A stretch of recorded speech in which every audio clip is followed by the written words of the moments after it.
What's good, y'all, and welcome to what might just be the biggest and maybe even most important patch of the year, which is this one right here. First off, we have a hero rework to a hero you've never heard about, which is Carosa. It isn't even live on global, and that is the reason why we're going to skip Carosa and do her rework at the end rather than the beginning of these patch notes and get straight into the interesting stuff. So, Demi, Gem of the Damned, optimize skill description, whatever, fix an issue where immunity to special debuffs would not prevent their stacks from accumulating, whatever. This is where it starts to get interesting. This is why I am so confident in making this sound so amazing. Gear. Gear enhancement feature now available. After reaching level 16, you can access the brand new Gem Enhancement interface through Gear Gem Enhancement. Various gems with different effects can be used to modify gear.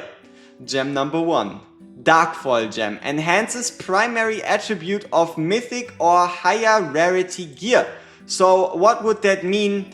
All of a sudden that means that you can make a piece like this have more attack percent as the main stat, more attack percent as the main stat, maybe even right here you could give it more healing effect as the main stat. For left side gear you would be able to increase the base attack or increase the base HP. So chess pieces do seem to be the bit of a left out one from the Darkfall gems on which you should use it.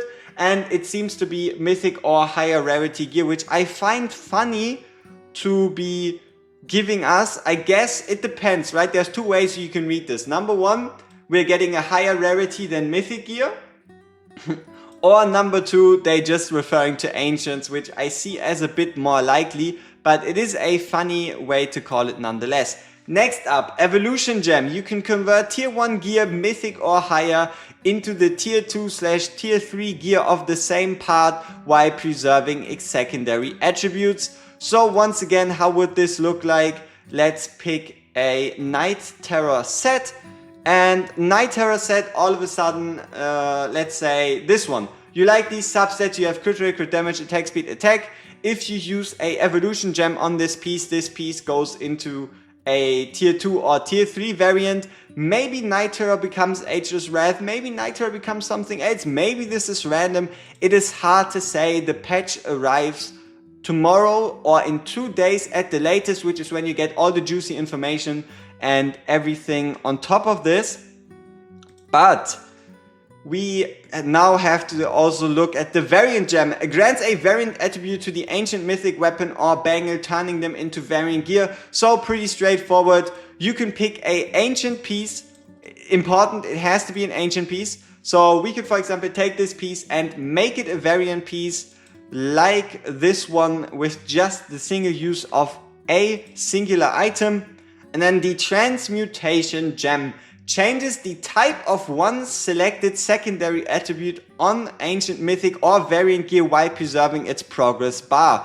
So what that means for you is whatever piece you have, for example right here you could take, okay, it's a bad example because it's not something you would want to do. Let's see if we can find a good one, just so we can clarify this a bit better. Alright, so now with this transmutation gen you have the ability to, for example, swap this healing effect out to attack flat, but the bar progress stays the same. You also know these variant pieces that have, for example, a red roll because of the variant. You could swap said red roll to something else if that makes it a better piece to begin with. And then for convenience, the refine and recast features will be found also now in the Gem Enhancement interface, so you'll still be able to reroll with hammers, you'll be recasting with gems. That stays the same. Now this whole thing comes through the new feature Merrick's Hall of Illusions. We get to the Hall of Illusions in a second. There's still something else that can be done, and this time we're talking about artifacts. So for the artifacts, what can we do now? So, Artifact Enhancement. In the Artifact Enhancement interface, you can perform the following options. Number one, a common augmentation, which slightly increases a random artifact attribute Like, for example, you would be able to increase the HP or the attack of the Tear of Twilight, which at first doesn't seem that great, but it depends on how high, how is it 50-50 on which you increase, and yeah, most importantly, how high. Then significantly increase a random attribute artifact attribute advanced augmentation. But this is the best part. Adds an extra attribute to the artifact which can be reset repeatedly. So now this gives us the ability to let our mind run wild. What exactly does this mean? So we all know the attributes we have. So for example, does that mean you have now HP, attack, and then let's say attack speed, attack flat? Okay, attack flat obviously not because it's there. So you have HP flat, you have attack flat. Is it attack percent? Is it HP percent? Is it crit rate? Is it crit damage? Is it attack speed? Is there maybe even something like penetration? Is penetration a potential stat to be rolled on these pieces? That's the big question, but just from thinking about it logically, attack percent, if that's available, should be the best, followed by, let's say, crit damage, attack speed, and then the like. Important here, adds an extra attribute to the artifact, which can be reset repeatedly, and then with the common augmentation, you could be increasing a random artifact attribute. So if you add another attribute going to 3, which might not even be the cap, maybe you can go to 4, maybe you can go to 5 extra attributes, who knows. You can then also, with the advanced augmentation, increase the random artifact attribute. So it might just be then, let's say the first one gives you like 10% attack increase, and then with the advanced augmentation it goes to 15% attack increase. Very, very, very exciting stuff. Now, how does this all tie together? The answer is a brand new, never before seen game mode to top it all off, and that is Merrick's Hall of Illusions. So what you see here is a screenshot of the time Merrick's Hall of Illusions at least was here. I wasn't smart enough to screenshot the rules, but I can pretty much recount to you what I've seen there. But overall, this is how it looks. This is Merrick, he has this icon above himself. This is this trial portal where you can put in a trial stone. Now, what are trial stones and how does this work? So we speak with Merrick, and then number 1, each challenge requires a trial keystone to open this trial portal. These trial keystones can be obtained through other game features. It might be random drops in gear rates, it might be something from the gear dungeon shop, it might be from the guild shop, it might be from the arena shop, it might just very well drop from Void. We still don't know as of this moment, but within the next 2 days I'll be going down deep and I'll be trying to figure out everything that is to know here. How can you get these? What do they do? How does everything work? Arrival date is either video tomorrow or video in 2 days, and you can put you can put your trust in that.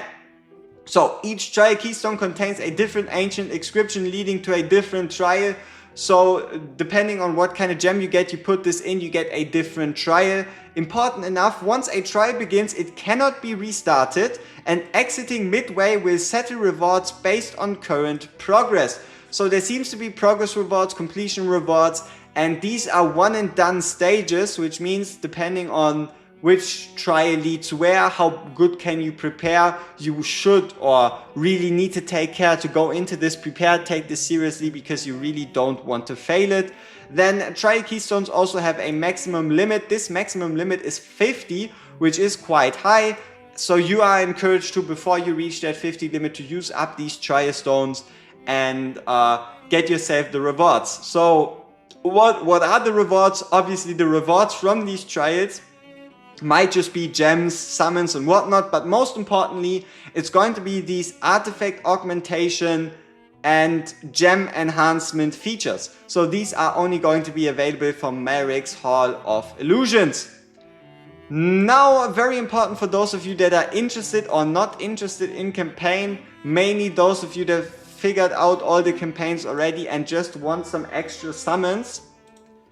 For those of you, we are getting an addition to Hard and Expert chapters finally. So, we all know that Normal has been the only stage that has been getting love ever since. But now we are getting added chapter 9 part 1, chapter 9 part 2, going all the way to stage 29 into hard mode and into expert mode. So hard mode should just be a harder version of the stages with the condition that you can't allow anybody to die, most likely. And then for the expert one, it's going to be us having to clear these stages with only 6 heroes, which should add an extra layer of difficulty, an extra layer of excitement to these campaign things once again. And then, yes, these of you with a keen eye have already seen it. They have figured out the way they want to balance the Lady Alex pricing. So let's take a look at that right here and see how it compares to the way it was before with Lady Alex. So the adjustment is you now get 600 Apex coins every season for being in Platinum 3.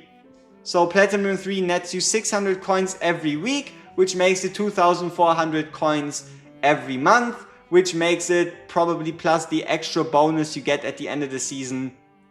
Hard to say, maybe like 3,600 coins a month. That is without considering the fights. For Apex Overlord, you're doubling it to 800 coins from the previous 400 coins. And for Apex Overlord, you're increasing the coins you are gaining by 50%. So going from 1,500 to 2,250. Now they also increase the rewards for arena battle victories, where in Platinum 3 you get 5 Apex coins for victory. I don't know if you get any before, but now you get 5. In Apex Overlord they increased the coins by 2, so from 10 per win to 12 per win. For Apex Overlord they increased it from 35 to 40 per win. After the update you can also get an extra bonus of coins based on your highest arena rank when this arrives for us, which should be in around 2 to 3 weeks maximum. And that one will be based on the highest rank you achieved since the start of the year. If your highest rank was Platinum 3, you're going to get 1,000 Apex coins. If your highest rank was Overlord, you get 1,500. And if your highest rank was Apex Overlord, you get an additional 3k coins within 7 days after the update. For those of you that already got a Lady Alexandra, if you are within the very first 100 commanders to get your hands on Lady Alexandra, you'll be able to get the Lady Alexandra skin for free. That skin will be arriving at the end of October 2025, so it might be the beginning of November for all of us. And for those of you worrying, no, it won't be exclusive. You can also just buy this skin with Apex coins. Though, do you want to use your Apex coins for that? It's hard to say. Next up, we have an optimization to the team setup interface for Guild War, Gladiators, Gauntlet and Sandbox. Now you can, okay, let's get rid of these calculations right here. Let's move this over again. So now for Guild War, you have a gear detail preview pop-up for the deployed heroes. You have a quick view button for the minimap. When setting your team, the BB calculation only changes when your gear changes. Fixed an issue where the attack code would only record part of the auto battle when switching from auto fight to manual mid battle, and they optimized the minimap for garrison setup interface in Gladiators Gauntlet.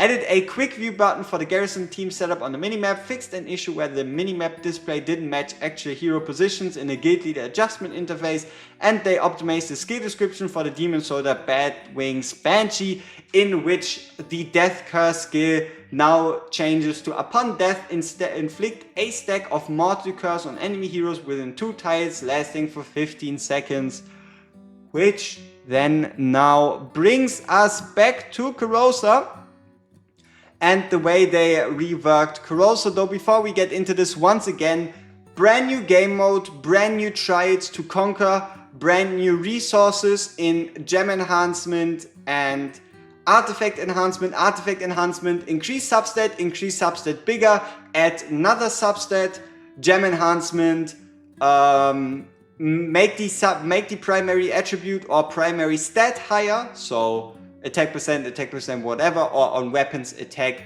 and on chest pieces HP. Transmutation gem changes the type of one selected secondary attribute. Variant gem makes it a variant piece. Evolution gem evolve it into a tier 1 or tier 3 piece, which I find interesting, because this gives us more ways to get tier 3 pieces. And then the those are the 4. So you have primary, conversion, variant, transmutation, common augmentation, advanced augmentation, runic augmentation. Which brings us to Carosa, and honestly the least interesting part of this hero, or for some of you it might be interesting, but this is a hero you never heard of, and that's on purpose because she was a fusion on Forerunner like 2 years ago and she is absolute garbage. One of the reasons why she's garbage is because she's a mage and she has a base attack lower than a Dolores, or maybe even tied to a Dolores, at only 2300, and sadly she does not provide inspiration. So what did they change? For every 8 basic attacks, basically what this is, every basic attack she does and her grimoire does, which is something she can summon with her ultimate, she now creates a realm around this enemy for a unspecified duration instead of 5 seconds, and in this realm they take 25% more magic damage. It's not stated what happened to the AoE damage per second. So overall her talent is she attacks a bunch, makes a realm, in that realm everybody gets more magic damage. Then for the ultimate what they did is they increased this attack percent increase to 60%, reduced the skill cost from 700 to 600, and when dealing basic attack damage her grimoire will attack too. This stayed the same. Arcane Resonance right here, or better said right here, energy conversion. When the hero or the grimoire summons the arcane realm through the talent, she gets a up to 7% attack increase, stacking up to 5 times, meaning she gets a 35% attack increase after 5 arcane realms summoned. Now comes the banger though, and that is she gets a brand new passive right here. That is the same way that the unnameable passive works, and that is as long as Carosa's in your team, all mages gain a 6% damage increase, which is equivalent to an A to Ajax, to an A to Imrit, but it can stack with those heroes, and the only condition is you having them in your team. So a viable application might be something like Gear Raid 1. So she gets this free new passive. And then Overflow stays the same. When summoning the Arcane Realm through her passive, in the Arcane stance, she has a 50% chance to summon 1 extra Arcane Realm. So if she summons a Arcane Realm in her ultimate, she has a 50% chance to summon a second one too. How good she'll be, honestly, I don't know. Her base stats are kind of terrible. I guess the most important one is this next passive right here, which currently does not exist, which is the fact that you get a 6% damage increase to all mages. So I hope you think it's justified that I called this the potentially biggest patch of the year. And as always, I'll be giving you all the information as soon as possible, which is either tomorrow or the day after at the latest, based on what the dev said. And as always, we see each other in the next one. Peace!